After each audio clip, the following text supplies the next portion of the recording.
શુભ સવાર મિત્રો. આજે આપણે 5મા અધ્યાયનો 16મો શ્લોક સમજીશું. જ્ઞાનેન તું તદ્જ્ઞાનમ એસામ નાસિતમાત્મનઃ તેસામાદિત્યવજ જ્ઞાનમ પ્રકાશયતિ તત્પરમ. પરંતુ જ્યારે કોઈ મનુષ્ય અવિદ્યાને નષ્ટ કરનારા જ્ઞાનથી પ્રબુદ્ધ થાય છે ત્યારે જેવી રીતે દિવસે સૂર્ય દ્વારા બધું પ્રકાશિત થાય છે તેવી જ રીતે તેના જ્ઞાનથી બધું પ્રકટ થઈ જાય છે. જે લોકો કૃષ્ણને ભૂલી ગયા છે તેઓ ચોક્કસ મોહગ્રસ્ત થાય છે, પરંતુ કૃષ્ણ ભાવના પ્રાણ મનુષ્ય લેશમાત્ર મોહિત થતા નથી. ભગવદ્ ગીતામાં કહ્યું છે, સર્વ જ્ઞાન પ્લેવેન જ્ઞાનાગ્નિ સર્વકર્માણી નહીં જ્ઞાનેન સદસમ. જ્ઞાન હંમેશા સન્માનનીય છે. અને આ જ્ઞાન શું છે?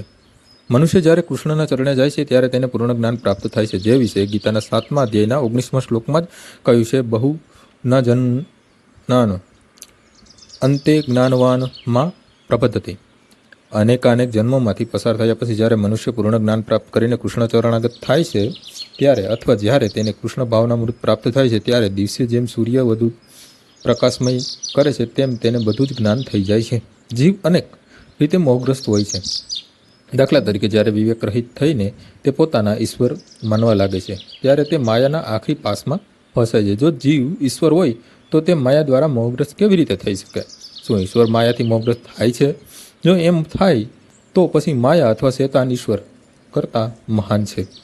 પૂર્ણ જ્ઞાન સંપૂર્ણ રીતે કૃષ્ણ ભાવના પરાયણ મનુષ્ય પાસેથી પ્રાપ્ત કરી શકાય છે. તેથી મનુષ્ય આવા જ પ્રમાણભૂત આધ્યાત્મિક ગુરુને શોધવાનો પ્રયત્ન કરવો જોઈએ અને તેના આશ્રય રહી કૃષ્ણ ભાવનામૃતનું જ્ઞાન સંપાદન કરવું જોઈએ. કારણ કે સૂર્ય જેમ અંધકારને ઢાંકી દે છે તેમ કૃષ્ણ ભાવનામૃતમાં સર્વ અવિદ્યાને દૂર કરશે, એમાં કોઈ સંદેહ નથી. ભલે કોઈ મનુષ્યને પોતે શરીર નથી અને તેનાથી પર છે એ બાબતનું પૂર્ણ જ્ઞાન હોય છતાં તે આત્મા તથા પરમાત્મા વચ્ચેનો તફાવત સમજી ન શકે એવું બને.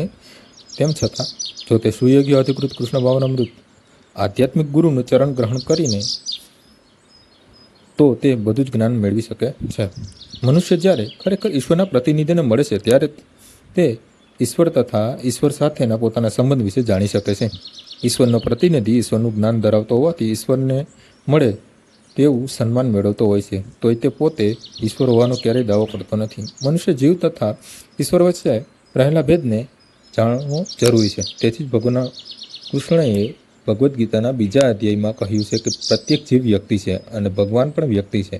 આ બધા જ ભૂતકાળમાં વ્યક્તિ હતા, વર્તમાનમાં પણ છે અને ભવિષ્યમાં પણ મુક્ત થયા પછી પણ વ્યક્તિ તરીકે જ રહેશે.